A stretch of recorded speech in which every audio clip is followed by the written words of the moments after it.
ઓમ શાંતિ. 28 October 2025. વરદાન છે દરેક સંકલ્પ તથા કર્મને શ્રેષ્ઠ અને સફળ બનાવવાવાળા જ્ઞાન સ્વરૂપ સમજદાર ભવ. વિસ્તાર છે જે જ્ઞાન સ્વરૂપ સમજદાર બનીને કોઈ પણ સંકલ્પ અર્થાત કર્મ કરે છે તે સફળતા મૂર્ત બને છે. આનો જ યાદગાર ભક્તિ માર્ગમાં ક્યાં પ્રભાવ કરતી વખતે સ્વસ્તિક કરે છે તથા ગણેશને નમન કરે છે.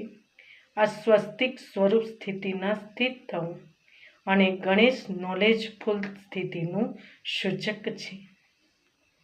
તેમ બાળકો જ્યારે સ્વયં નોલેજફુલ બની દરેક સંકલ્પ તથા કર્મ કરો છો તો સહજ સફળતાનો અનુભવ થાય છે. સ્લોગન: બ્રાહ્મણ જીવનની વિશેષતા છે ખુશી, એટલે ખુશીનું દાન કરતા ચાલો. ઓમ શાંતિ.